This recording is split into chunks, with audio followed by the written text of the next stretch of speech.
ए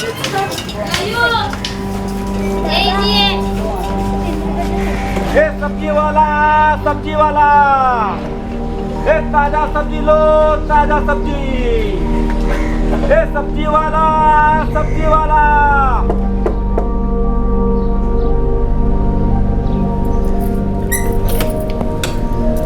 आलात तुम्ही? मानसी कुठे आहे?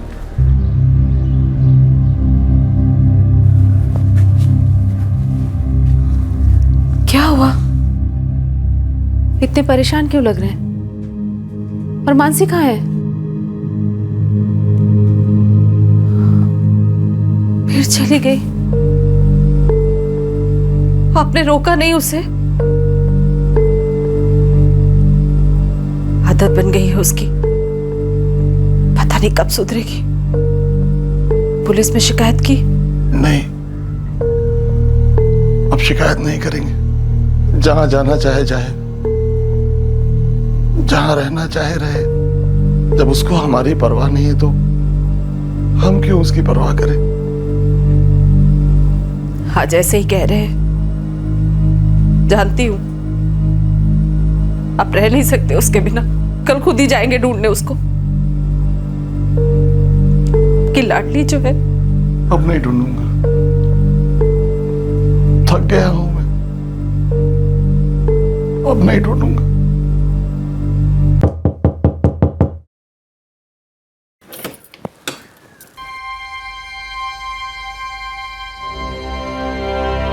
ये क्या? तुमची मानसी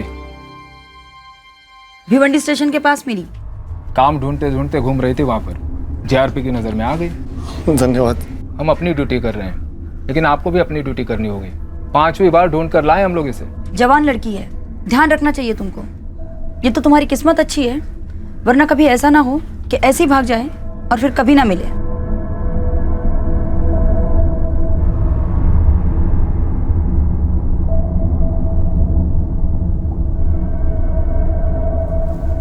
क्यों करती है बेटा तू ऐसा? हम लोग कितना परेशान हो जाते हैं। आप क्यों करते हैं ऐसा? क्यों आप दोनों परेशान कर रहे हैं मुझे? हमने क्या किया है? कितनी बार कहा है कि नहीं रहना मुझे यहाँ, फिर भी बार बार घर ले आते हो। मानसी, तेरे पापा कुछ नहीं कहते, इसका मतलब ये नहीं कि तू कुछ भी कह दे उन्हें। थोड़ी सी भी शर्म है तुझमें? शर्म मैं क्यों करूँ? आई तुम करो। बांध के रखा है मुझे यहाँ, क्यों पड़े हो मेरे पीछे? जाऊ थे मला। नहीं नहीं बेटा, ऐसा नहीं कहते। अभी तो इतनी बड़ी नहीं कि खुद को संभाल सके। आप बहुत बड़े हो गए हैं ना। क्या संभाला आपने? इतने सालों से वही दिहाड़ी का काम करते आए हो और आज भी वही कर रहे हो। क्या जिंदगी है आपकी? ऊपर से मुझे बांध के रखा है ताकि अपने साथ मेरी भी जिंदगी बिगाड़ सको। मानसी गप बस। आप क्यों सुनते हैं इसकी बकवास? 2 थप्पड़ लगाई सीधी हो जाएगी। बचपन में ही लगाया होता तो आज इसकी जबान कैंची की तरह नहीं चलती। बचपन में नहीं लगाया ना, तो अब भी भूल जाओ। तुम 2 लगाओगी तो मैं सामने से 4 लगाऊंगी। पता नहीं इस लड़की के सर पर क्या पागलपन सवार है। भूल जाओ उसे। अब हमारे 2 ही बच्चे हैं बस। कल्पना, थोड़ी चाय बना दे, सर फटा जा रहा है मेरा। विनोद और कल्पना ने तय कर लिया था कि वो अपनी 16 साल की बेटी मानसी को भुला देंगे। मानसी की जिद, बार बार उसका घर से भाग जाना, इन सब से वो तंग आ गए थे। बेटी के बुरे बर्ताव ने माँ बाप को हताश कर दिया था। थक हार कर उन्होंने मन बना लिया था कि अब वो मानसी की फिक्र करना छोड़ देंगे। लेकिन मानसी को उनके पास वापस आना ही था। पर इस बार मानसी हमेशा की तरह नहीं लौटी थी। इस बार कुछ अलग हुआ था। मेरी बेटी को ढूंढने के लिए सर 5वीं बार ढूंढ कर लाए हम लोग इसे। 2 थप्पड़ लगाई सीधी हो जाएगी। तुम 2 लगाओगी तो मैं सामने से 4 लगाऊंगी। मैं बस अपनी जिंदगी जीना चाहती हूँ। कहीं कोई बलि तो नहीं दी गई यहाँ पर? हम नहीं रह सकते तेरे बगैर। पर मैं आपके बगैर रह सकती हूँ।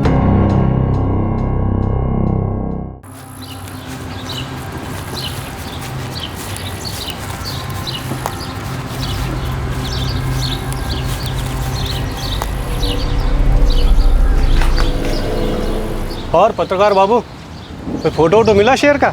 नहीं चंदू भाई, लगता है बंदूक से इतने शेर शूट हुए हैं कि कैमरा से शूट होने के लिए कुछ बचा ही नहीं है। अरे गगन, क्या हुआ? अरे लेकिन डर क्यों रहा है इतना? क्या भूत वूत देख लिया जंगल में? चंदू भाई, उधर खोपड़ी और हड्डी है किसी की। खोपड़ी हड्डी? हाँ, लगता है शेर ने किसी गांव वाले को खा गए। कहाँ पे देखा तुमने? हाँ? उधर उधर जंगल में। चलो बताओ मुझे। अरे क्या दिखाओ, मैं नहीं जाऊंगा। अरे डरता क्यों है? मैं हूं ना तेरे अरे साथ। दादा आप जाओ, मुझे बाप पर मैं नहीं जाऊंगा। अरे मैं हूं ना तुम्हारे दादा, साथ। मेरी बात सुनो। चलो बताओ मुझे कहाँ पे है? आज शपथ। अरे शेर अरे होगा तो चलो। उसके साथ तुम्हारा भी फोटो ले लूंगा। बता मुझे कहाँ पे है?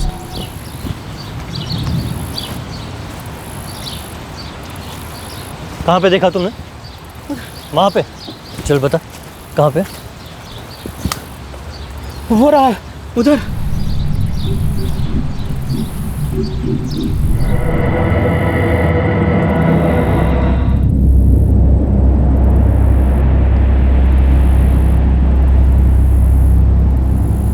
ये किसी जानवर का काम नहीं लगता है। यहाँ पे बात कुछ और ही है।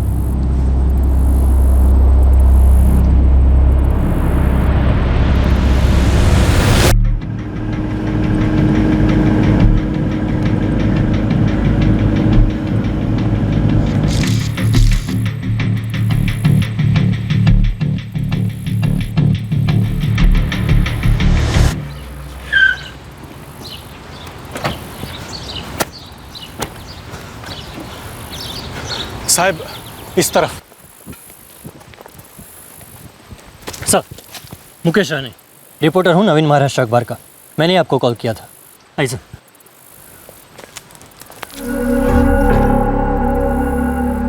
सर, यहाँ पर अगरबत्ती मिली है, आधी जली हुई। सर इस बैग में कपड़े भी औरतों वाले ही हैं। देखो कोई आइडेंटिटी है क्या? सर आइडेंटिटी तो नहीं है, लेकिन ये कड़ा है, मानसी लिखा है इस पे। मानसी, ये तो विक्टिम का नाम हो सकता है या फिर उसके करीबी रिश्तेदार का। सर पायल, कपड़े और कड़ा देख के लगता है कि किसी औरत की लाश को जलाने की कोशिश की गई, लेकिन ये हमें गुमराह करने के लिए भी हो सकता है, क्योंकि सब कुछ जला है लेकिन बैग सही सलामत है। सर, अगरबत्ती और फूल की माला देखकर ऐसा लगता है कि कहीं कोई बलि तो नहीं दी गई यहाँ पर। जो भी है, क्राइम तो हुआ। सबसे पहले हमारी प्रायोरिटी विक्टिम की पहचान करना है। एक बार विक्टिम की पहचान हो गई तो ये भी पता चल जाएगा कि लाश को क्यों जलाया गया, और ये भी कि ये बलि का मामला है या फिर कत्ल के बाद सुराग मिटाने की कोशिश। इस नाम से शुरुआत करते हैं, मानसी। बाद में नहीं, अब भी खाना खा लो वरना ठंडा हो जाएगा। अच्छा मेरी आई, खा लेता हूँ, आजा।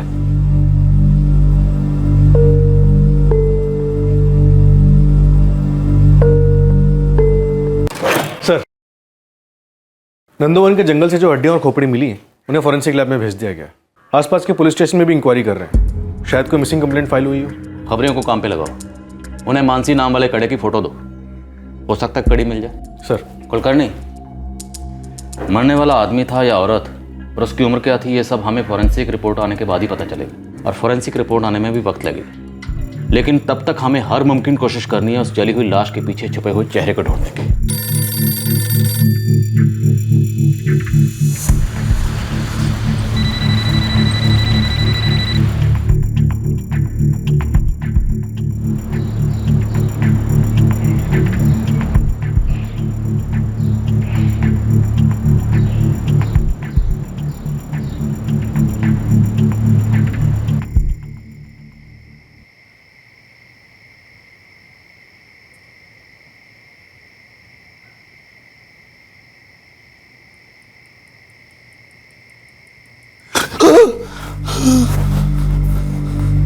क्या हुआ? मानसी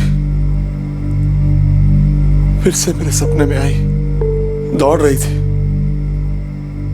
चिल्ला रही थी, बाबा बाबा बुला रही थी मुझे।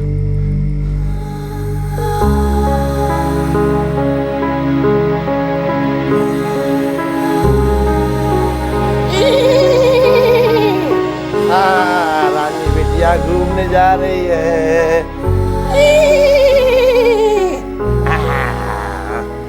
एक तरफ एक पिता अपनी 16 साल की बेटी मानसी के चले जाने से बेहाल था, उसकी याद में झुलस रहा था। वहीं दूसरी तरफ पुलिस एक मृतक की शिनाख्त में जुटी हुई थी। अनुमान था कि मरने वाली कोई औरत है जिसके पास से मिले कड़े पर मानसी लिखा हुआ था। और आखिरकार ये दोनों छोर मिल गए। पिता को अपनी बेटी और उसके साथ हुए हादसे का पता चला और पुलिस को मृतक व्यक्ति की पहचान मिली। जिसकी संभवतः हत्या हुई थी। हाँ, वो कड़े की फोटो मैंने देखी जिस पर मानसी लिखा हुआ है। क्या आपको कोई जानकारी है कि किसका कड़ा हो सकता है? यकीन से तो नहीं कह सकता, लेकिन एक मानसी नाम की लड़की को मैं ज़रूर जानता हूँ, जिसकी मिसिंग कंप्लेंट पिछले 9 महीनों में कई बार हमारे थाने में दर्ज हुई है। हो सकता है कि ये कड़ा उसी मानसी का हो। क्या वो लड़की अब भी मिसिंग है? मैं चेक करके बताता हूँ। क्या उम्र थी उसकी? सर 16 साल। 7 फरवरी को अपने घर से आखिरी बार भागी थी। 10 फरवरी को भिवंडी स्टेशन पर मिली थी। कांस्टेबल भोसले उसके घर पर गए चेक करने के लिए कि वो लड़की अपने घर पर है या नहीं।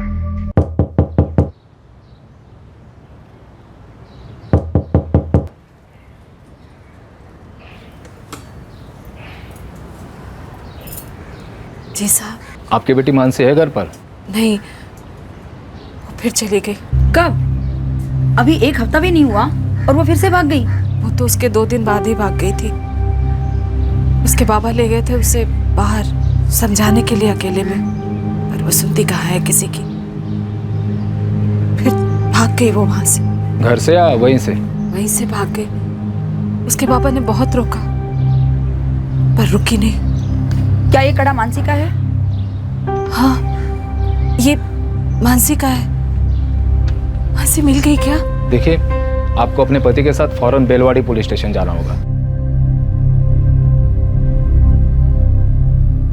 हाँ साहब, ये पायल, ये कड़ा है, कपड़े मानसी के हैं, पर वो कहाँ है साहब? देखिए, फिलहाल ये कह पाना मुश्किल है कि मानसी कहाँ है। ये सब चीजें हमें नंदवन जंगल में मिली और इन चीजों के साथ हमें किसी इंसान की जली हुई हड्डियां और खोपड़ी भी मिली है। आप कहना क्या चाहते हैं? मेरी बेटी मानसी। दावे के साथ अभी हम कुछ नहीं कह सकते कि ये आपकी बेटी मानसी ही थी या नहीं। ये डीएनए रिपोर्ट आने के बाद ही पता चलेगा।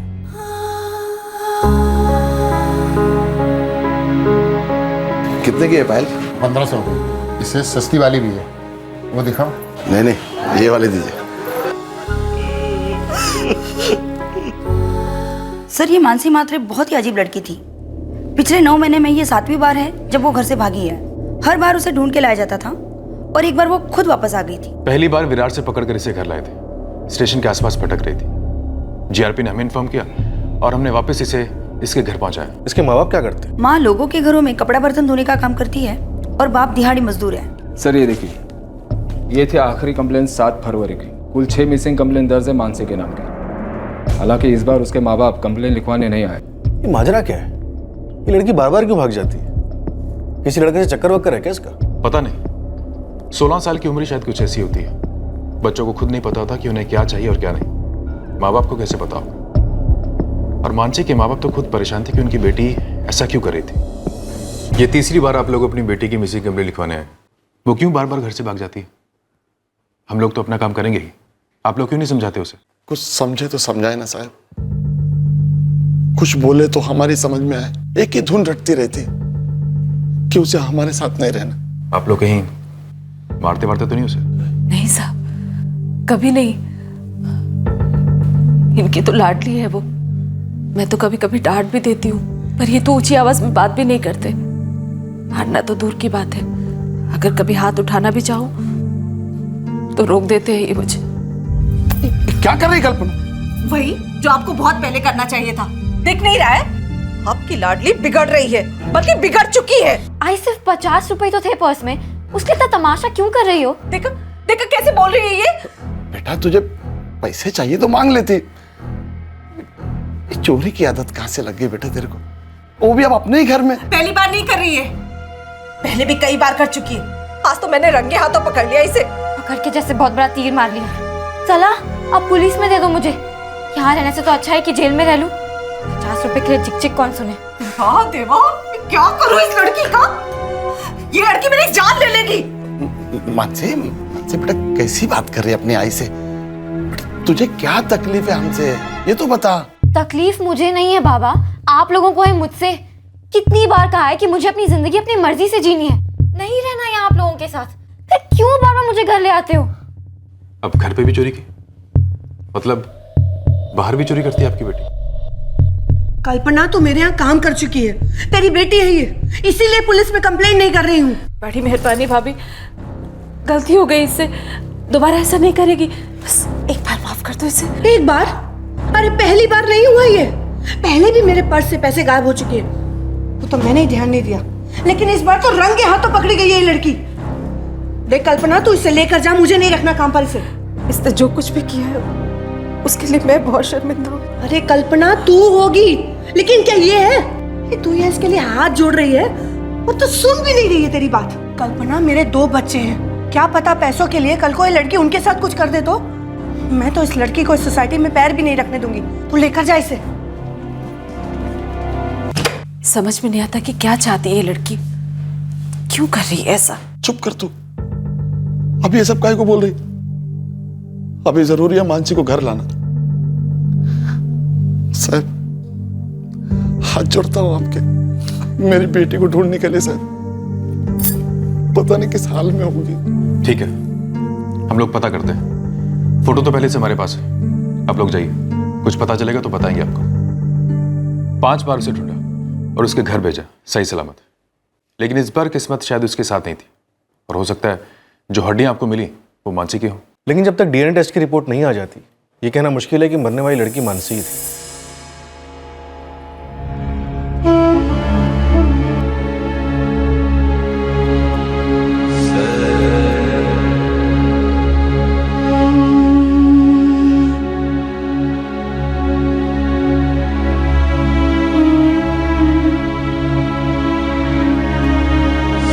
आई, बाबा, क्या हुआ? क्या किया ताई ने? अब तक क्यों वापिस नहीं आई मानसी ताई? सर, डीएनए रिपोर्ट्स आ गई। क्या रिपोर्ट है? विनोद और कल्पना के डीएनए से मैच हो गया, वो मानसी थी। कुलकर्णी, ये लड़की मानसी 6-7 बार घर से भागी थी, चोरी करती थी, माँ बाप से झगड़ा करती थी। आखिर इसके इस बागी रवैये की कोई तो वजह होगी। सर, मुझे लगता है हमें उसके माँ बाप को यहाँ बुला के बात करनी चाहिए। उसके घर छोड़ने की कोई ना कोई वजह जरूर रही होगी, जो शायद वो लोग हमसे छुपा रहे हैं। बात तो उनसे करनी पड़ेगी। जिस तरह से मानसी को मारा गया, जिस तरह से उसके शरीर को जलाया गया, सवाल तो कई खड़े होते हैं। मानसी अपने मन का करने वाली, आखिर क्या चल रहा था उसके मन में? क्यों वो अपने घर से बार बार भाग जाया करती थी? मानसी के बर्ताव की तरह उसकी मौत भी कई सवाल छोड़ गई। जिस तरह से एक जंगल में उसकी जली हुई हड्डियां पाई गई थी, वो अपने आप में काफी रहस्यमय घटना थी। एक अनुमान यह भी लगाया जा रहा था कि शायद ये केस मानव बलि से जुड़ा हुआ हो। क्या मानसी के माता पिता को उसकी गतिविधियों का अंदाजा था या फिर नहीं? हमने परागवाड़ी पुलिस स्टेशन में बात की है, जहां पे आप मानसी की मिसिंग रिपोर्ट लिखवाते थे। आपके मुताबिक मानसी एक बागी और अपनी मनमानी करने वाली लड़की थी, जिसे गुस्सा बहुत आता था। वो चोरी भी करती थी। आपने जहां से काम पे लगाया था उसने वहां भी चोरी की। क्या उसकी यही बुराइयां वजह थी घर छोड़ के जाने की, या कोई और बात थी? साहब, हम नहीं जानते क्या बात थी, और ना ही अब जान पाएंगे। वो 16 साल की थी, फिर भी बिना वजह बार बार घर छोड़कर क्यों भाग जाती थी? यही तो हम नहीं जान पाए कभी। जवाब भी नहीं देती थी ठीक से। पता नहीं उसके मन में क्या चल रहा था। मैंने पूछा था उससे, कई बार पूछा, पर कभी वो कुछ बोली नहीं। तो क्यों हमें छोड़ के जाना चाहती है? कहां चली जाती है बिना बताए? फिक्र लगी रहती है सोच के, तू कैसी है, किसके साथ है। बाबा, आप भी चौल वालों की तरह ही सोचते हो। मैं किसी के साथ नहीं जाती, मुझे किसी की जरूरत नहीं है। मैं बस अपनी जिंदगी जीना चाहती हूँ। तो जी ना बेटा, कौन रोका तेरे को? आप लोग ही तो रोकते हो, अकेला छोड़ते ही नहीं हो मुझे। कैसे छोड़ दे बेटा, बेटी है तू मेरी, छोटी है तू, फिक्र रहती है। हम नहीं रह सकते तेरे बगैर। पर मैं आपके बगैर रह सकती हूँ, और जानती हूँ कि आप भी रह लोगे। कुछ दिन याद करोगे फिर भूल जाओगे, तो अभी से क्यों नहीं भुला देते? मानसी ने कभी भी कुछ नहीं बताया, ऐसे ही चली जाती थी। वो 16 साल की थी तो स्कूल वगैरह जाती थी? 7वीं तक पढ़ी थी, फिर एक दिन पता नहीं क्या आया उसके मन में, पढ़ाई छोड़ दी। घर पे बताया भी नहीं। घर से निकलती पर स्कूल नहीं जाती थी। उसके स्कूल छोड़ने के दो महीने बाद पता चला हमें। साहब, मेरी छोटी बेटी दीपिका और बेटा यश भी उसी स्कूल में जाते हैं, अच्छे हैं पढ़ाई में। पता नहीं क्यों मानसी ने छोड़ दिया। 7वीं मतलब ये कुछ साल पहले की बात है? जी, 3 साल पहले की। क्या आपको लगता है कि आपकी बेटी ड्रग्स, मेरा मतलब कुछ नशा वगैरह करती थी? नहीं साहब। मानसी की जिंदगी से जुड़े हुए ऐसे कई सवाल हैं जिनके जवाब अभी तक हमें नहीं मिले, और इन्हीं में से कोई वजह मानसी की मौत का कारण हो सकती है। क्योंकि मानसी को पहले मारा गया, फिर उसे जलाया गया। ऐसा क्यों किया गया, इसका अभी तक कोई सुराग हमें नहीं मिला। क्या आपकी बेटी किसी तंत्र मंत्र या झाड़ फूक में विश्वास रखती थी? आई मीन किसी तांत्रिक या बाबा से मिलती थी? साहब, पूरा चाल ही बात करता था लड़की के चाल चलन के बारे में। बहुत मुंहफट भी थी, और मेरे को लगता है उसका किसी के साथ में लफड़ा भी था, लेकिन किसके साथ था, क्या करती थी, कुछ मालूम नहीं साहब। कभी किसी ने उसे किसी लड़के के साथ देखा? किसी के साथ मेल जोल हो उसका, मोहल्ले में या फिर स्कूल में? पता नहीं साहब, कभी ऐसा देखा नहीं और नहीं कभी सुना। सारे मोहल्ले में उसी की बातें होती थी साहब। अब पता नहीं कहाँ जाती थी, किसके साथ जाती थी। इतनी बातें हो रही थी, आखिर क्या बात थी? कुछ तो पता चला होगा ना? कहाँ साहब, लड़की तेज थी, कभी किसी बात की हवा तक नहीं लगनी थी किसी को।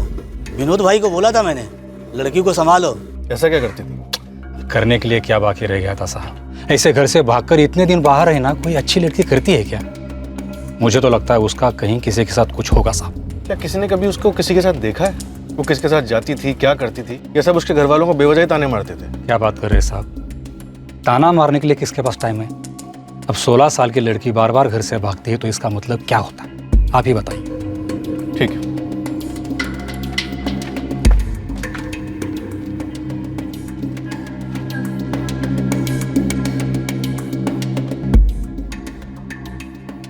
साहब, वो छोड़ना चाहती थी हमें, उसे कोई लगाव नहीं था हमसे। पर साहब, बच्चों के लिए शायद ये कहना आसान होगा, पर माँ बाप कैसे किनारा कर ले उनसे।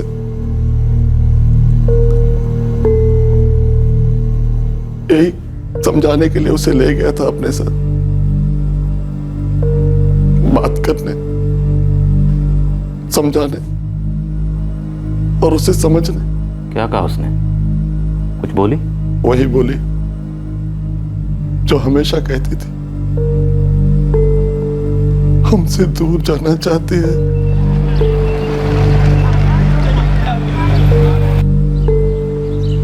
हाँ, थोड़ी देर बैठ।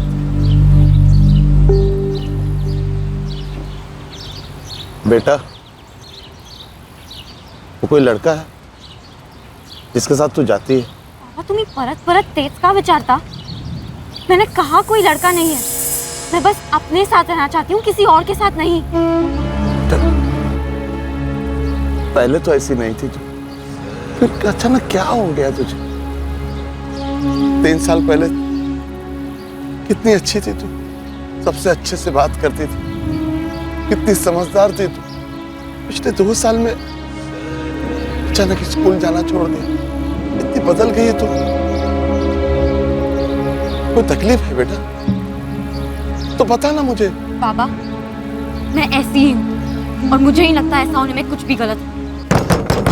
अरे खोल रही हूँ, तोड़ेगा क्या? अरे दीपिका, क्या हुआ यश? हाँ, क्या हुआ? तूने फिर झगड़ा किया इससे? नहीं, मैंने कुछ नहीं किया, ये तो स्कूल से ही रोते हुए आ रही है।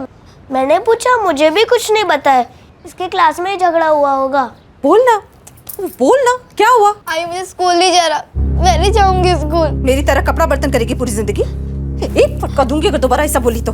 तेरे बाबा मैं काम करते किस लिए? कि तुम लोग कुछ पढ़ सको, और तुम लोगों का एक एक करके नाटक शुरू हो जाएगा तो कैसा चलेगा? एक तो मानसी, उसका नाटक झेल रही हूं मैं कितने महीनों से। पता पता नहीं कहाँ चली गई है। देख, मैं पहले से परेशान हूँ, अगर तुम लोग शुरू हुए ना तो सच में दूंगी एक। मुझे ताई की वजह से स्कूल नहीं जाना पसंद। क्यों? अब वहाँ क्या किया उसने? मुझे ताई की वजह से स्कूल में सब चिढ़ाते हैं, कहते हैं कि मैं भी ताई की तरह भाग जाऊंगी। और आज तो मुझे एक लड़की ने कहा कि दीपिका भी सर फिरी है उसकी बहन की तरह, वो भी चोरी कर सकती है। और कहा कि मैं एक नहीं बल्कि अलग अलग लड़कों के साथ भागूंगी। बेटा तू हमारी पहली औलाद, पापा सबसे पहले तेरे मुंह से सुना था। दिल दुखता है हमारा जब तू हमें छोड़ के जाने की बात करती है, हमसे अलग रहने की बात करती है। तो जाने दो मुझे, फिर कुछ नहीं सुनना पड़ेगा, किसी का दिल भी नहीं दुखेगा। ये कहकर वो चली गई। मैंने उसे रोकने की बहुत कोशिश की पर वो भाग गई। उसी दिन मैंने ये तय कर लिया कि अगर उसे हमारी जरूरत नहीं है तो हम भी रह लेंगे उसके बगैर। मानसी किसी के साथ भाग जाया करती थी, इस बात को प्रमाणित करने वाला कोई भी सबूत पुलिस को नहीं मिला। शायद ये मोहल्ले के लोगों द्वारा फैलाई गई बात थी जिसका कोई आधार नहीं था, और फैलते फैलते ये बात विनोद और उसकी पत्नी के कानों में पड़ी थी। जिस तरह ये बात राज बनी हुई थी कि मानसी क्यों घर से भाग जाया करती थी, उसी तरह से उसकी मौत का कारण भी एक रहस्य बनता जा रहा था। लेकिन बहुत जल्द इस रहस्य से पर्दा उठने वाला था। आई, ताई का कुछ पता चला? नहीं बेटा।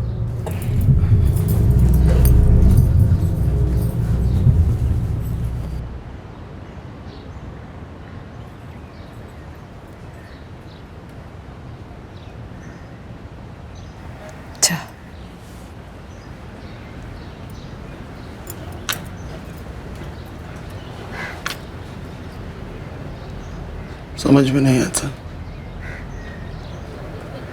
क्या गलती थी हमारी, क्या कमी थी हमारी परवरिश में। ऐसा बस सोचो, जितना बन पड़ा किया हमने। फिर वो ऐसे क्यों थी? क्या उसे कोई मानसिक बीमारी थी? ऐसा कभी कहाँ लगा हमें, और अगर होता भी तो कैसे पता चलता? हमें पता होना चाहिए था।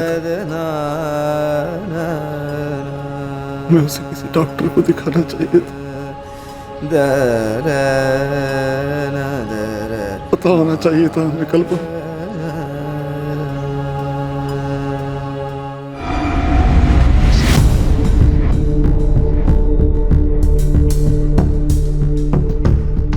और ये फूल माला की दुकान मानसी के घर के बिल्कुल करीब है। Yes sir.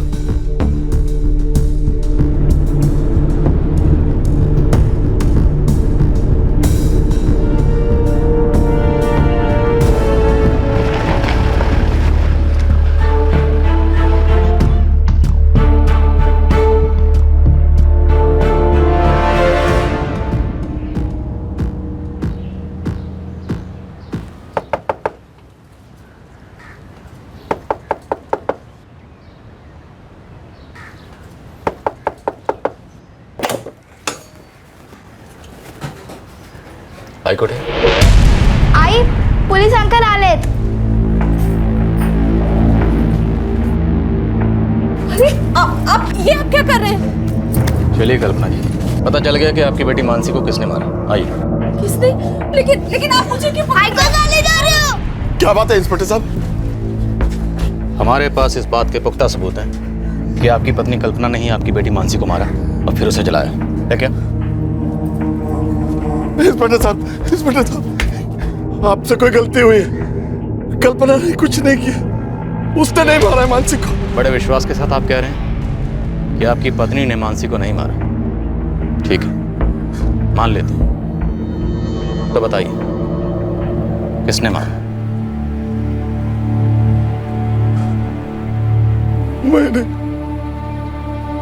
मैंने मारा अपनी बेटी को। मैंने मारा। मैं मार रहा, सब चिताई ला। तुम्हारी आई ने कुछ नहीं किया। अम्मी मार ले, अम्मी मार ले। हम जानते हैं कि मानसी को आपने मारा। दरअसल हमें शक उसी दिन हो गया था जिस दिन आपने पुलिस स्टेशन में यह बयान दिया कि आप अपनी बेटी को समझाने के लिए लेके गए थे, उसे बात करने के लिए लेके गए थे। लेकिन अगर वो आपके साथ सिर्फ बात करने के लिए गई थी तो अपने साथ अपना बैग क्यों लेके गई जो उस दिन जली हुई हड्डियों के साथ हमें उस जंगल में मिला? जहां तक मेरा अंदाजा है मानसी उस दिन भी घर से भागने वाली थी।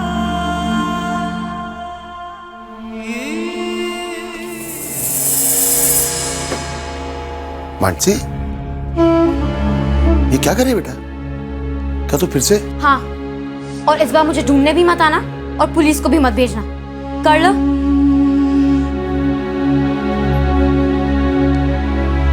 नहीं बेटा, तू जा, मैं नहीं रोकूंगा तेरे, मैं तेरी मदद करता हूँ, ठीक है? सांग मला कुठे जायचं आहे तुला? हम जानते हैं कि 13 फरवरी को आपके मुताबिक मानसी के घर छोड़ने के एक दिन बाद आपने अपने मोहल्ले की एक दुकान से फूलमाला और अगरबत्ती वगैरह खरीदे थे। क्या विनोद मात्रे या उनकी पत्नी कल्पना ने अभी हाल फिलहाल में आपकी दुकान से कोई फूलमाला खरीदी थी? हाँ, कुछ दिन पहले आए थे विनोद भाऊ। फूलमाला के साथ अगरबत्ती वगैरह कुछ लेकर चले गए। कपड़ा, फूल, अगरबत्ती 70 रुपये हो गए भाऊ। कोई पूजा करवा रहे हो क्या भाऊ? हाँ। क्या ये पूजा का सामान आपने अपनी बेटी की अंतिम विधि के लिए खरीदा था?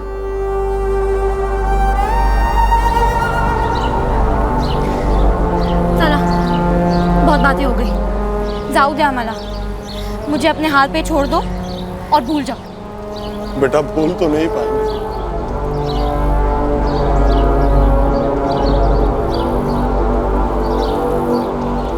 और आज के बाद ढूंढेंगे भी नहीं, कभी नहीं।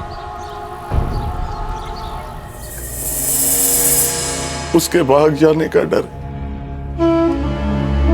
उसे कुछ हो जाने का डर, उसका कुछ कह देने का, कुछ कर जाने का डर सह नहीं पा रहा था मैं। अब वो कभी नहीं भागेगी, कभी नहीं सताएगी हमें।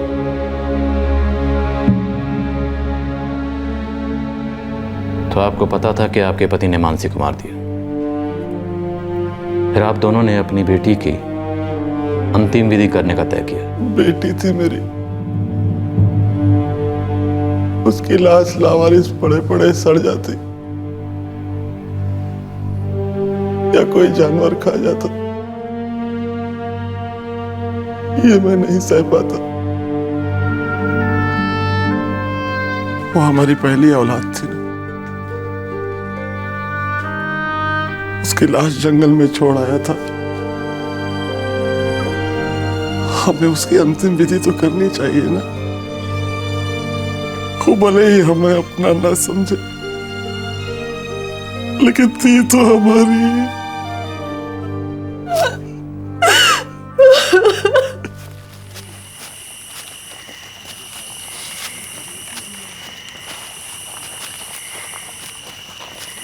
यही कहीं तो छोड़ के गया था।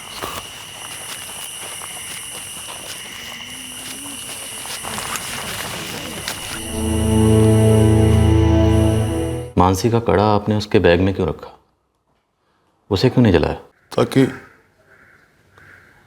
आप ढूंढ सको उसे, पता चले कि मरने वाली मानसी थी मेरी बेटी, ताकि मुझे मेरे किए की सजा मिले। मैंने अपनी बेटी को मार दिया। गलत किया आपने। तो और क्या करता साहब? वो अपनी जिंदगी बर्बाद कर रही और साथ में अपने भाई बहन की भी। वो कैसे? उसकी हरकतों की वजह से बच्चे उन्हें स्कूल में चिढ़ाते, मुझे और मेरी पत्नी को मोहल्ले वालों के ताने सुनने पड़ते और हर वक्त ये डर लगा रहता कि उसके साथ कुछ गलत ना हो जाए। कब तक ऐसे जीते हम सब, जीना मुश्किल हो गया था। समझ में नहीं आ रहा था क्या करूं, कैसे समझाऊं। अगर आपको कुछ समझ में नहीं आ रहा था तो आपको अपनी बेटी मानसी को किसी अच्छे डॉक्टर को दिखाना चाहिए था। शायद उसकी मानसिक हालत ठीक नहीं थी, इसलिए वो ऐसा बर्ताव कर रही थी। कम से कम वजह तो पता चलती कि मानसी ऐसा क्यों कर रही थी।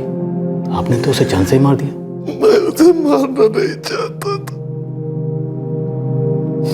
मेरी बेटी थी वहां। जन्म के वक्त जब उसे हाथ में लिया था तो पहली बार बाप होने का एहसास हुआ। पर उसकी जान लेते वक्त आपके अंदर वो बाप का एहसास नहीं जागा। आपने खुद अपने हाथों से अपनी बेटी को मार दिया। आपने उसे मौका ही नहीं दिया अपनी जिंदगी को अपने तरीके से जीने का। ना तो वो कोई नशा करती थी, ना किसी के बहकावे में थी, और ना ही किसी लड़के के साथ उसका कोई अफेयर था। वो सब सिर्फ इसलिए कर रही थी क्योंकि शायद उसकी मानसिक हालत ठीक नहीं थी। शायद वो घर से चली जाती, अगर कुछ दिन दूर रहती तो हो सकता है वो आप दोनों को जिंदगी में कुछ अच्छा करके दिखाती। या ये भी हो सकता था कि वो जिंदगी से परेशान होकर कुछ दिन अकेले रहकर खुद ब खुद घर वापस आ जाती, और तब उसे अपनी गलती का एहसास होता। विनोद जी, होने को बहुत कुछ हो सकता था, पर आपने उसे खत्म करके सारी संभावनाएं खत्म कर दी। उसको मारते वक्त आपको भी तकलीफ हुई होगी, इस वक्त पछतावा भी होगा, दुख भी होगी, तकलीफ भी होगी। पर क्या ये पछतावा, क्या ये दुख, क्या ये तकलीफ उस तकलीफ से कई गुना ज्यादा नहीं जो आप दोनों को मानसी के सिर्फ घर छोड़ने के बाद होती थी?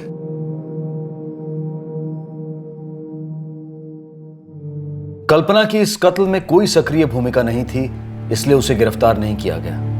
दीपिका और यश अभी बहुत छोटे हैं, इस बात को ध्यान में रखते हुए कल्पना पर कोई चार्जेस नहीं लगाए गए। विनोद पर आईपीसी की धारा 302 के तहत हत्या और धारा 201 के तहत सबूत मिटाने के चार्जेस लगाए गए हैं। मानसी ने क्यों इतनी बार घर छोड़ा था? क्यों उसका बर्ताव इतना अजीब, असहज और संवेदनहीन था? शायद अब इसके बारे में कभी पता नहीं चल पाएगा, लेकिन क्या इसके बारे में पता किया जा सकता था? शायद कोशिश तो जरूर की जा सकती थी। बच्चों की परवरिश में एक ऐसा मोड़ आता है जब बच्चों को समझाना और उन्हें समझना बेहद मुश्किल लगने लगता है। दो जनरेशन्स के बीच का गैप मानो एक गहरी खाई बन जाता है। कोई रास्ता नजर नहीं आता कि बच्चों के साथ कैसे कम्युनिकेट किया जाए। बेहतर है कि ऐसे हालात में असमंजस में घिरे पेरेंट्स किसी प्रोफेशनल की मदद लें। कोई काउंसलर या चाइल्ड साइकियाट्रिस्ट बच्चों की मानसिकता और बच्चों के बर्ताव में आए बदलाव के पीछे के कारण को समझने में काफी मदद कर सकते हैं। वैसे भी बढ़ते बच्चों में आते बिहेवियरल चेंजेस अक्सर टेम्परेरी होते हैं। यकीनन ये हालात पेरेंट्स के लिए काफी मुश्किल होते हैं, लेकिन हमें ये नहीं भूलना चाहिए कि ये वक्त बच्चों के लिए भी उतना ही कठिन होता है, शायद ज्यादा। एक विचलित और अशांत मन को समझने के लिए बहुत धैर्य और स्थिरता की जरूरत होती है। तभी उस मन में मचले उफान पर अंकुश लगाया जा सकता है, और यही सही रास्ता भी है। किसी की जान लेना कभी किसी मसले का हल नहीं हो सकता। ये कोई रास्ता नहीं, सिर्फ एक आत्मघाती कदम है जो हालात को बद से बदतर बना देता है।